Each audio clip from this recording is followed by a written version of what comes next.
आवाज आ रही जिसको हम देखते हैं, ये रेडियल पल्स है, रेडियल आर्टरी है जो कि हार्ट की से ही निकल के दिल का दौरा में क्या होता है, नस पूरी बंद हो जाती है 100%, जो मैंने बंद की यहाँ पे, तो हार्ट का एक हिस्सा पूरा सफ़ेद रहता है।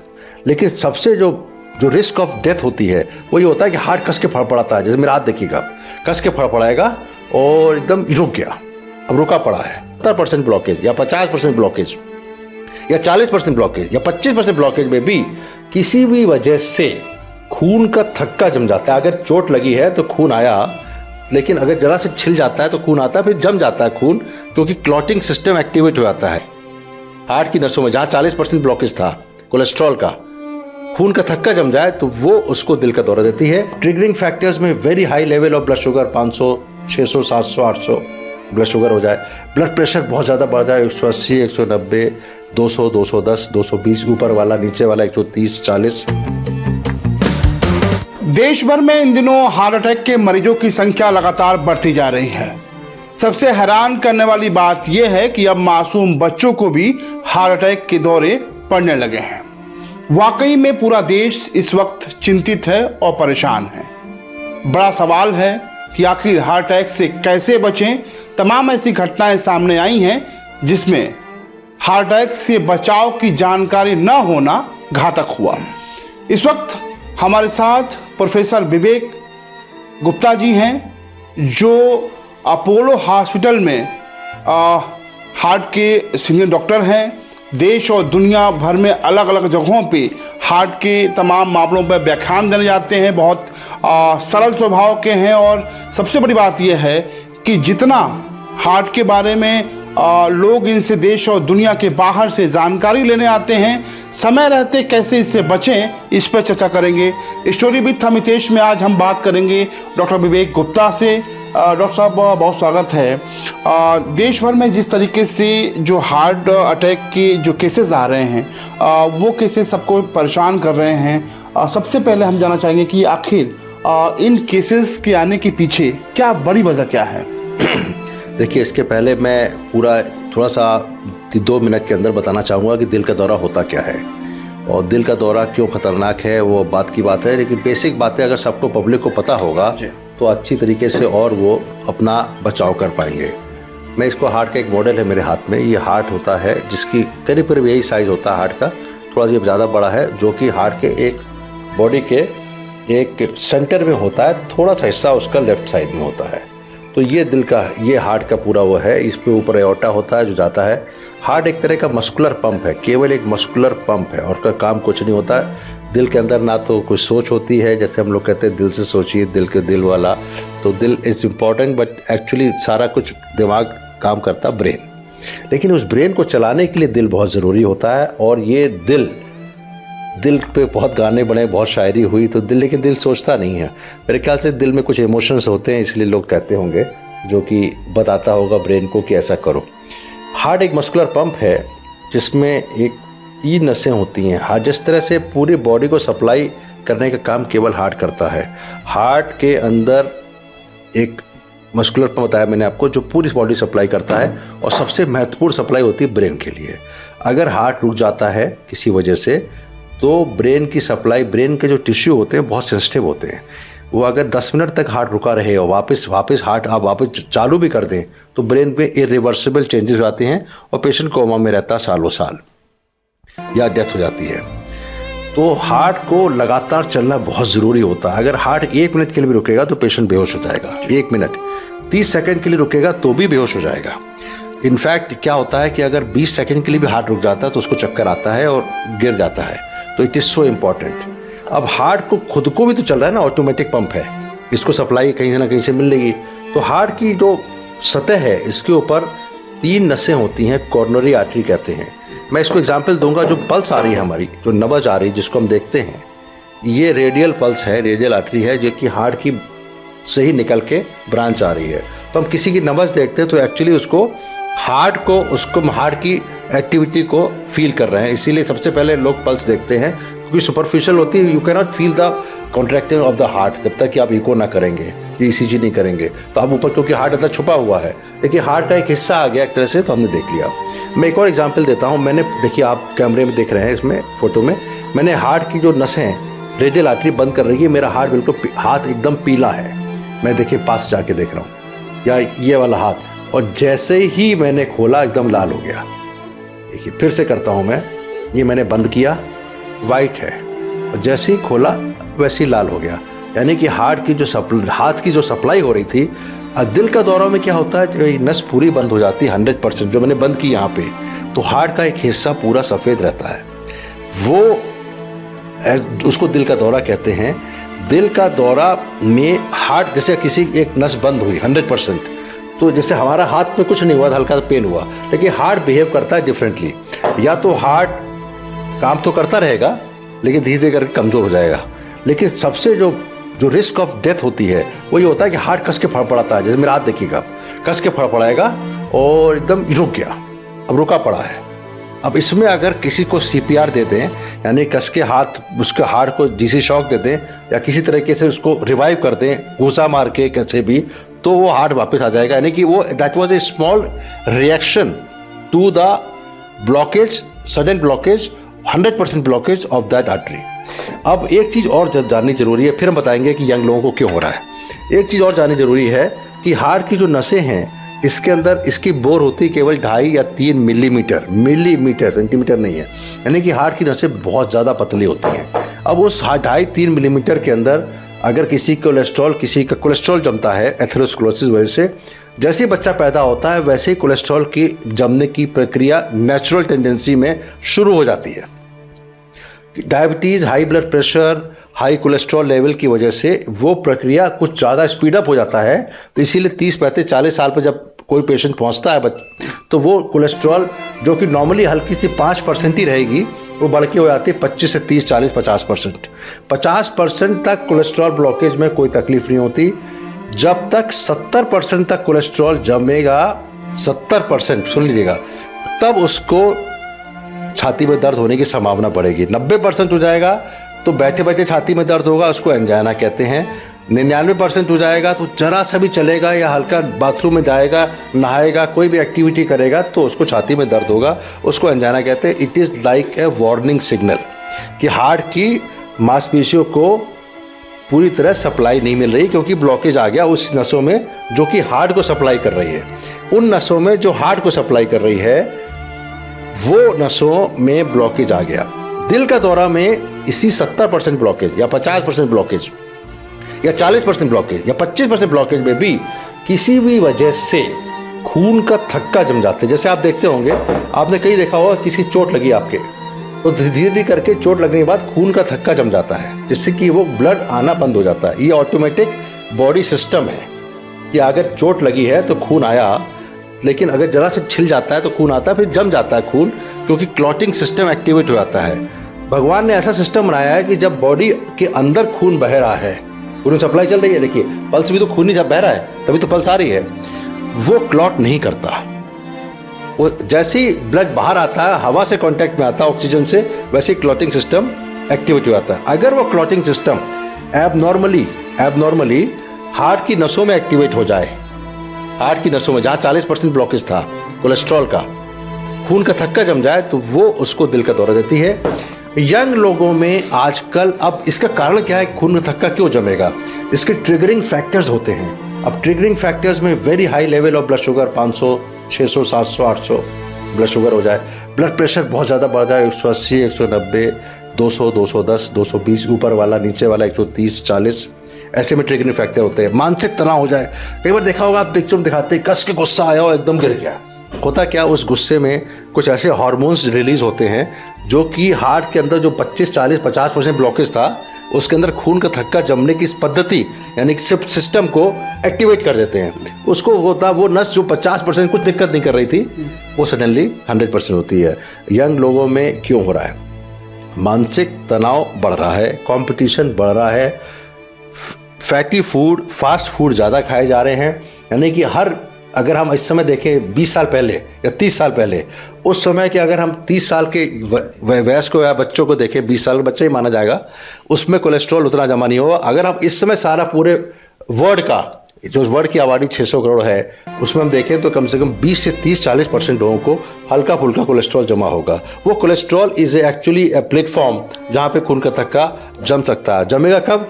जब उसको गुस्सा आएगा, जब उसको हार्मोन्स एबनॉर्मल रिलीज होंगे, जब उसको किसी वजह से उसका कांस्टेंट सिस्टम गड़बड़ है, कांस्टेंट प्रेशर में रह रहा है, नींद नहीं पूरी कर रहा है, उसको आपाधापी है, उसको सुबह ओवरनाइट काम कर रहा है, दिन में पूरा सो नहीं पा रहा है। These are triggering factors. Covid ने इसमें और गड़बड़ किया। कोविड में स्पाइक प्रोटीन ऐसी थी जो कि क्लॉटिंग टेंडेंसी को बढ़ाती थी। इसीलिए कोविड में कई बार शुरुआत में जब कोविड आया तो लोग समझ ही नहीं पाए, सडन डेथ हो रही थी। वो पैर की नसों में क्लॉट जमता था और फेफड़े में चला जाता था, पल्मोनरी थ्रोम्बोएम्बोलिज्म कहते थे। तो लोगों ने कहा, तब शुरुआत में 3-4 महीने जब इटली में जितनी डेथ्स हुई, लोग डायग्नोस नहीं कर पाए क्यों डेथ हो रही है। हार्ट अटैक नहीं हो रहा था, वो पैर की नसों में खून का थक्का जमा रहा था कोविड प्रोटीन, और वो जो कि फेफड़े में जाके एकदम जाम कर देता था, वेंटिलेटर से पेशेंट नहीं बचता था। इस तरह से लंग्स के अंदर भी खून के थक्के जमते थे जिसकी वेंटिलेटर काम नहीं करता था। अब ये कोविड तो चला गया, देखिए उसके अभी भी अंश बाकी हैं। जैसा मैं सोचता हूँ कि जिसको कोविड हुआ है they are at more high risk, and therefore जिनको कोविड हो चुका है, जिसमें मैं कहूँगा 90% पॉपुलेशन को कोविड हो चुका है। देखिए दिल का दौरा 80 साल वाले को पड़ता है तो हम लोग जैसे नॉर्मल मान लेते हैं, पड़ उनको भी रहा है। लेकिन जब यही 20 साल या 25 साल या 30 साल या 35 साल को पड़ता है तो हम उसको एबनॉर्मल मानते हैं। बात भी सही है, लेकिन everybody has been affected by Covid, और वही कोविड का जो स्पाइक प्रोटीन है कहीं ना कहीं अभी भी वो दिक्कत कर रहा है। इसलिए हेल्दी लाइफस्टाइल और ज़्यादा ज़रूरी हो गई है। पहले तो हम मानते थे हेल्दी लाइफस्टाइल होनी चाहिए। हेल्दी लाइफस्टाइल में सबसे इंपॉर्टेंट बात है नींद पूरी करना। सबसे इंपॉर्टेंट बता रहा हूँ मैं। लोग कहते हैं कि आप exercise is the most important. No, आप नींद पूरी करिए, मानसिक तनाव से बचिए। जरा सी बात पे गुस्सा नहीं आनी चाहिए आपको। गुस्सा आती तब है जब नींद पूरी नहीं होती। जब 6 घंटे सो रहा, 5 घंटे सो रहा तो इरिटेबल बना, दिन भर इरिटेबल रहता है। जरा सी बात पे गुस्सा आती है, खाना नहीं मिला, ये नहीं हुआ, वो नहीं किया, गुस्से में रहता है। तो ये गुस्सा धीरे धीरे करके ट्रिगर करके हार्ट अटैक कर देता है। अब हेल्दी लाइफस्टाइल में of course exercise is important. 25-20 minute exercise करिए, नॉर्मली वॉक करिए, लेकिन समय लोगों को मिलता नहीं है। मॉर्निंग वॉक में हम एक बात और बताना चाहेंगे, कुछ लोग अलार्म लगा के सोते हैं, 4 बजे जग रहे हैं मॉर्निंग वॉक करने के लिए, चाहे नींद पूरी हो चाहे ना हो। हम कहते हैं पहले नींद पूरी करिए, चाहे शाम को वॉक कर लीजिए समय निकालने के। Walking is good for heart because that keeps the vagal tone high. Vagal tone high रखता है तो इसकी वजह से हार्ट की सिस्टम ठीक चलता है। एक्सरसाइज, अगर किसी कोलेस्ट्रॉल है, रेगुलर चेकअप बहुत कराने बहुत ज़रूरी। रेगुलर चेकअप है, हम लोग रेगुलर चेकअप, हमारे अपोलो हॉस्पिटल तो बहुत प्रमोट करता है, लेकिन ज़्यादातर ग्रामीण आबादी है, कहाँ कौन रेगुलर चेकअप कराता है। तो कम से कम 2 साल पे एक बार रेगुलर चेकअप में, जिसमें कि ब्लड शुगर है, कोलेस्ट्रॉल है, किडनी फंक्शन है, लिवर फंक्शन है, छाती का एक्सरे है, ईसीजी है, ये रेगुलर इको है, टीएमटी है, ये हर 2 साल पे कराते रहना चाहिए। अगर टीएमटी एबनॉर्मल है तो एंजियोग्राफी की जांच करनी चाहिए। अगर टीएमटी नॉर्मल है तो कोई चिंता की बात नहीं है। अगर फैमिली में हार्ट की प्रॉब्लम पहले से है तो सीटी कोरोनरी एंजियोग्राफी की जांच भी करते रहें, जिससे कि हमको 25% ब्लॉकेज, 30% ब्लॉकेज, 40% ब्लॉकेज, 50% ब्लॉकेज, वो टीएमटी नहीं पकड़ेगा, इको नहीं पकड़ेगा, ईसीजी नहीं पकड़ेगा। उसके लिए सीटी कोरोनरी एंजियो। आखिरी बात सबसे इंपॉर्टेंट बताऊंगा, यंग लोगों के लिए, यूथ लोगों के लिए, हमारे आदरणीय प्रधानमंत्री जी बड़े खुशी से कहते हैं, अच्छी बात भी सही है कि वी हैव द मोस्ट, हमारे पॉपुलेशन, यंगर पॉपुलेशन ज़्यादा है, यानी कि हमें कार्य करने की क्षमता ज़्यादा है हमारे देश में। 140 करोड़ की आबादी में शायद 25 से 30% हमारे युवा हैं। उन युवाओं को भगवान पे भरोसा रखना शुरू करें। वो उनको मंदिर जाए या एक बार पूजा कर लें, ना भी जाए तो कम से कम पूजा करें। When you have faith in God you have less stress. क्योंकि छोटी छोटी बातों पे आप जब टेंशन हो ना, भगवान पे छोड़ दो, भगवान तो आपको ठीक करेगा। जब भगवान पे छोड़ दिया तो आपका टेंशन भगवान ने ले लिया। तो ऐसा करेंगे तो हम और दिल के दौरे को बचा पाएंगे। सर, एक सवाल और भी है जो बहुत महत्वपूर्ण सवाल है। केसेस हार्ट अटैक के ज़्यादा आ रहे हैं। मासूम बच्चों में भी तमाम जगहों पे देखने को मिला। लोग डांस कर रहे हैं, जिम जा रहे हैं, अचानक घटना हो जाती है। ऐसे वक्त में अगर कार्डियो अरेस्ट होता है तो शुरुआती कैसे फ़ायदा पहुंच सकता है? किस तरह के चीज़ें करने से मरीज की जो जान है वो बच सकती है? देखिए, पब्लिक को एक जानकारी ज़रूरी है, सारी पब्लिक को। 140 करोड़ की आबादी में अगर किसी को मेट्रो स्टेशन पे या रेलवे स्टेशन पे किसी को दिल का दौरा पड़ता है तो पेशेंट को, अगर हम दिल का दौरा पड़ा तो हमने कहा दिल के दौरे के 50% पेशेंट तो अस्पताल नहीं पहुँच पाते। 50% इसलिए नहीं पहुंच पाते क्योंकि उसमें से 40% लोगों को तो कार्डियक अरेस्ट हो जाता है। अरेस्ट मतलब हार्ट रुक जाता है। जो हार्ट पंप कर रहा था वो सडनली फड़फड़ाया और रुक गया। अब डीसी शॉक मशीन तो हर जगह अवेलेबल नहीं है कि शॉक लगा दिया, जैसे शॉक लगाएंगे तो ये पेशेंट रिवाइव कर जाते हैं। इमीडिएट लगाएं, अगर विद इन 1-2 मिनट्स लगाएं। अगर आपने शॉक लगाया 10 मिनट बाद तो हार्ट तो ख़त्म हो गया। तो ऐसे में सबको, पब्लिक को जानकारी होनी चाहिए। CPR एक होता है कार्डियो पल्मोनरी रिससिटेशन, तो इसमें कार्डियक और पल्मोनरी दोनों लंग का रिससिटेशन, मतलब उसको वापस लाना, रिससिटेट करना, यानी कि उसकी एक्टिविटी को वापस लाना। तो मैं एक सबको पता है कि कस के हार्ट के ऊपर लेटा दीजिए ज़मीन पे, पानी बिल्कुल ना पिलाएं, लेटा दीजिए ज़मीन पे और कस के हार्ट को पंपिंग करें, स्पीड ऑफ एटलीस्ट 60 to 70 पर मिनट। तो उसमें जब तक हार्ट वापस नहीं आ रहा तब तक वो ब्लड की सप्लाई ब्रेन को जा रही है, जब तक आप अस्पताल ले जा रहे हैं या एम्बुलेंस से ले जा रहे हैं, कहीं जा रहे हैं। लेकिन उसके भी पहले अगर आप, महत्वपूर्ण एक जानकारी है जो कि किताबों में नहीं लिखी हुई है, लेकिन मैं कहता हूँ कि वो बड़ा यूज़फुल होता है। If you give a big thump, यानी ये कस के घूसा मारें उसकी छाती पे, चाहे 10-12 बार मारने पड़ जाए, कस के मारें, चाहे हड्डी टूट जाए, चाहे वो चिल्लाने लगे, तो कुछ पेशेंट्स, 100 में से 20-40% पेशेंट इमीडिएटली आपने कार्डियक अरेस्ट हुआ, वो या हो सकता है 50-60% भी कहूँगा, मैंने कई पेशेंट की जान बचाई है।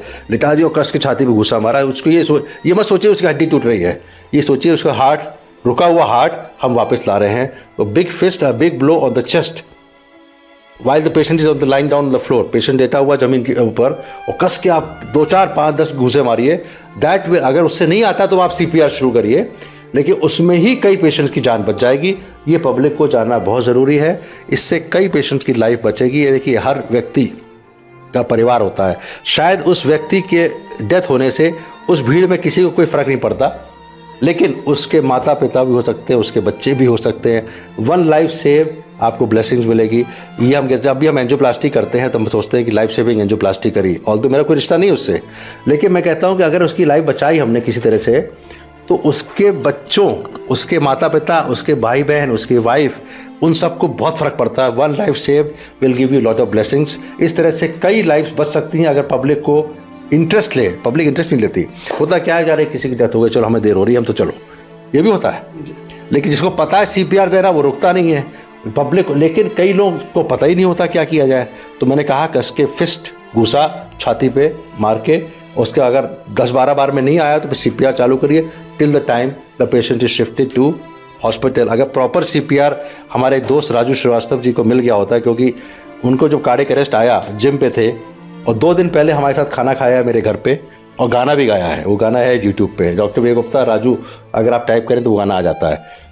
अगर उनको प्रॉपर CPR जिम में मिल जाता तो उनका ब्रेन डेथ नहीं होती। हुआ क्या था, ब्रेन डेथ तो नहीं हुई थी, उनको जैसे ही अरेस्ट हुआ, जिम ने जो भी किया बेस्ट, वो अस्पताल पहुंच गए, हार्ट वापस आ गया, लेकिन ब्रेन वापस नहीं आया।